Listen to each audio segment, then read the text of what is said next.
बोलो धर्म सम्राट युग चेतना पुरुष सदगुरुदेव परमहंस योगी राज श्री शक्ति पुत्र जी महाराज की जय। माता भगवती आदि शक्ति जगत जननी जगदम्बे मातु की जय। श्री पंच ज्योति शक्ति तीर्थ सिद्धाश्रम धाम की जय। परम पूजनीय तपस्विनी शक्तिमयी माता जी की जय।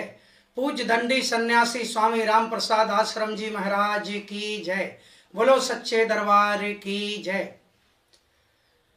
सभी देशवासियों को, सभी सनातनियों को एवं सभी संत समाज को, युवा साथियों को, माताओं बहनों को, बेटियों को, बुजुर्गों को भगवती मानव कल्याण संगठन की ओर से नए वर्ष की हार्दिक शुभकामनाओं के साथ सादर जय माता की, जय गुरुवर की। देशवासियों, जैसा कि आप सभी जानते हैं, धर्म सम्राट युग चेतना पुरुष परमहंस योगी राज श्री शक्ति पुत्र जी महाराज का अवतरण धर्म की रक्षा के लिए, अधर्म के नाश के लिए हुआ है। गुरुवर तीन धाराओं के सृजनहार हैं। तीन धाराओं के माध्यम से गुरुवर के लाखों करोड़ों साधक, शक्ति साधक जो नशे मान से मुक्त चरित्रवान हैं, राष्ट्र रक्षा, धर्म रक्षा, मानवता की सेवा में दिन रात लगे हुए हैं।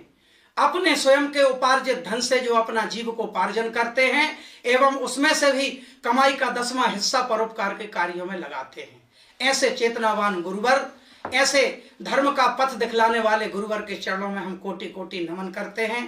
भाइयों बहनों, जब गुरुवर का अवतरण ही धर्म की रक्षा के लिए हुआ तो गुरुवर अधर्म के विरुद्ध आवाज उठाते हैं। विसंगति कहीं भी हो, चाहे राजनीतिक क्षेत्र में हो, चाहे धर्म क्षेत्र में हो, गुरुवर अपनी पुरजोर आवाज पिछले 25-30 वर्षों से उठा रहे हैं। गुरुवर ने पिछली कार्यकर्ता बैठक जो दिसंबर माह में हुई थी, उसमें भी गुरुवर ने एक आवाज उठाई। गुरुवर ने कहा, वर्तमान के कथावाचक, कुछ कथावाचक ऐसे हैं जो वंदनीय हैं हमारे लिए, समाज को सच्चा ज्ञान दे रहे हैं, लेकिन कुछ कथावाचक मूल शास्त्र की बात को एक तरफ रख के और रास रंग की बातें समाज को सुनाते हैं, समाज को दिशा भ्रमित करते हैं। जब गुरुवर ने यह कहा कि इसी तरह से मां राधा के नाम को भी गलत रूप में प्रचारित किया जा रहा है, गुरुवर ने माता राधा का अपमान नहीं किया। गुरुवर ने कहा कि अगर ऐसे ही माता राधा का इस तरह से तुम गुणगान करोगे जिस शैली में तुम कर रहे हो, तो जो मूल सत्य है, माता आदि शक्ति जगत जननी जगदम्बा, जो निखिल ब्रह्मांड की जननी, कोटि ब्रह्मांडों की जननी, ब्रह्मा विष्णु महेश की जननी, उनके सब अंशावतार हैं माता सीता और माता राधा। जैसे कि हम माता की आरती में रोज पढ़ते हैं, माँ राम कृष्ण तू सीता ब्रजरानी राधा, तो गुरुवर ने यह कहा कि वो माँ की अंश अवतार हैं, समय समय पर माँ रूप रखती गई, अपने कार्य करती गई जब जैसी जरूरत पड़ी। लेकिन जो विराट सत्ता है, जो अभेद हैं, अजन्मा हैं, अविनाशी हैं, वो माता भगवती आदि शक्ति जगत जननी जगदम्बा हैं। यह पूज्य गुरुदेव जी ने कहा था। लेकिन वही है, सभी जानते हैं कि कहीं नकली दवाई दी जा रही हो, वहीं कोई असली दवाई देने वाला आ जाए तो नकली दवाई वाले को मरीज की चिंता नहीं रहती, उसे अपनी दुकान की चिंता होने लगती है। ऐसा ही एक महाठग धूर्त निकल के सामने आया जिसका नाम है प्रशांत। यूट्यूब पे मैंने सुना, लिखा था पंडित प्रशांत। मैंने कहा पंडित तो कहूंगा नहीं, क्योंकि ये पंडित नहीं, ये खंडित है, इसका ज्ञान भी खंडित है और ये खंडित है, इसलिए मैं पंडित तो कहूंगा नहीं। इसने इतनी बात सुनकर पूरे देश में प्रचार करना शुरू कर दिया कि हमारी किशोरी जी का अपमान किया है, हमारी राधा जी का अपमान किया है, और पता नहीं मेरे आराध्य और मुझ जैसे करोड़ों शक्ति साधकों को जीवन प्रदान करने वाले आराध्य को इतने अश्लील शब्दों में इसने इतने अश्लील शब्दों का उपयोग किया, किशोरी जी का अपमान किया है। अरे धूर्त, बिना सींगों के सांड, किशोरी जी तेरे बाप की मिल्कियत नहीं है। अगर वो माँ की अंश हैं तो वो जन की हैं किशोरी जी। जो उनका रूप है, जो उनका स्वरूप है, उनको हम भी मानते हैं, लेकिन किशोरी जी का अपमान किया है शक्ति पुत्र जी महाराज ने। इस तरह से कितने कितने भक्तों को अपनी तरफ मिलाना चाहता है, समाज को बेवकूफ समझा है। परम पूज्य गुरुदेव जी ने, मैं सभी सनातनियों से आग्रह करूंगा, कभी माता राधा का अपमान नहीं किया। गुरुवर ने तो वो कहा है कि मूल सत्य बताओ, ऐसे बताओगे आज इस तरह से, कल उस तरह से, तो व्यक्ति मूल तत्व को कैसे समझ पाएगा? मूल तत्व से व्यक्ति कैसे जुड़ पाएगा? भटकता रहेगा, मूल सत्य से वंचित रहेगा। गुरुवर ने वो कहा था। लेकिन ये साण इतना बिफर गया, इतना बिफर गया कि परमहंस योगीराज श्री शक्तिपुत्र जी महाराज पर इसने चारित्रिक लांछन तक लगा दिया। इसीलिए मैंने कहा है पंडित कहलाने के लायक नहीं है।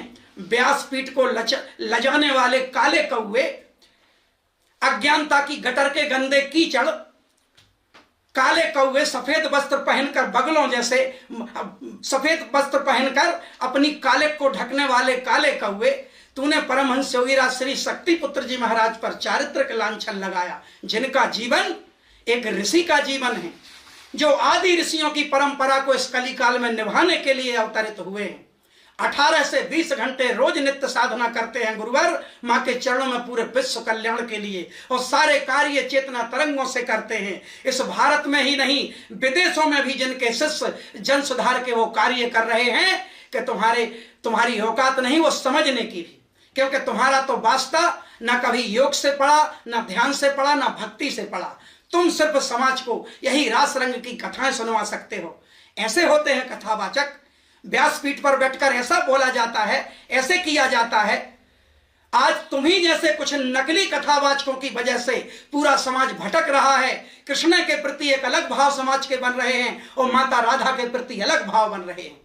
कृष्ण भगवान कर्म योगी थे, कभी कर्म की शिक्षा नहीं दे सका लोगों को। कितने लोगों को कर्मवान बना दिया। बस कृष्ण भगवान का नाम लिया तो रास रंग के लिए लिया। तुम ही लोगों ने, तुम ही अज्ञानियों ने कृष्ण भगवान को छलिया और रसिया बना डाला।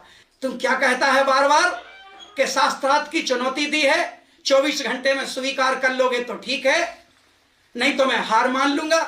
अरे तेरे ही मानने से सब कुछ होता है। तू शास्त्रार्थ की चुनौती देता है, 10-20 संस्कृत के श्लोक रट लेता है तो शराबी भी रट लेता है, एक जुआरी भी रट लेता है। उन युग चेतना पुरुष को चैलेंज देने के लिए शास्त्रार्थ की, अरे पिछले 25-30 वर्ष से गुरुवर साधनात्मक तप बल की चुनौती दे रहे हैं। तब कहां छुपा था चूहा बिल में? तब तो शायद तेरा जन्म भी नहीं हुआ था। तब से चुनौती गुरुदेव जी दे रहे हैं विश्व अध्यात्म जगत को अपने साधनात्मक तप बल की।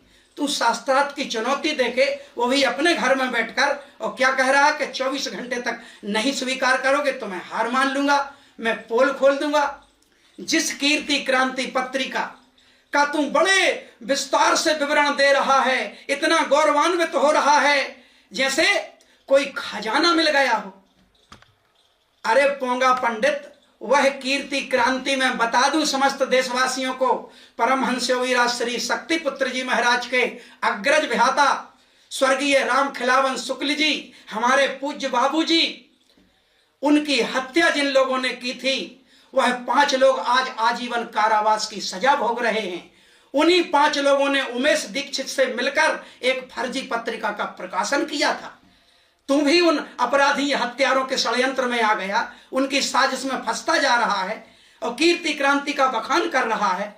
मैंने उस पत्रिका का पिछले वीडियो में भी नाम रखा था, वो कीर्ति क्रांति नहीं, वो कीर्ति भ्रांति है। समाज में भ्रांति फैलाने के लिए, पूज्य गुरुवर के खिलाफ जनाक्रोश लाने के लिए, लेकिन वो सफल नहीं हुए। उमेश दीक्षित और उनकी टीम पे माननीय न्यायालय में मुकदमा चल रहा है, विचाराधीन है मामला। और वो हत्यारों से मिलकर जो फर्जी पत्रिका का प्रकाशन हुआ था, वो पूरे आजीवन कारावास भोग रहे हैं। और पूज्य गुरुवर ने जितनी बातें पत्रिका में फर्जी लिखी थी, पूज्य गुरुवर ने उस समय घोषणा की थी कि अगर कोई इस एक बात को भी सत्य प्रमाण कर देगा तो मैं 1 करोड़ का इनाम दूंगा। इतना ज्ञान होना चाहिए काले कौवे तुझको। तुम क्या जाने 10-20 श्लोक पढ़कर लाखों लाखों करोड़ों लोगों की आस्था के केंद्र बिंदु परमहंस योगीराज श्री शक्तिपुत्र जी महाराज को इन चारित्रिक लांछन लगा रहा है। अगर भगवती मानव कल्याण संगठन को एक बार गुरुवर का आदेश हो गया तो तू तो बार बार चूहा और बिल की बात कर रहा है, तुझे चुल्लू भर पानी डूबने के लिए नहीं मिलेगा। इतना ध्यान रखना। आत्मीय देशवासियों, इसकी कुछ करतूत इस छोटे से गीत में मैं आपको सुनाना चाहता हूं कि ऋषि राज की सुनकर वाणी, ऋषि राज की सुनकर वाणी, लग गया जिसको दंश है, ऋषिराज की सुनकर वाणी लग गया जिसको दंश है। सुनो रे भैया मथुरा नगरी में कलयुग का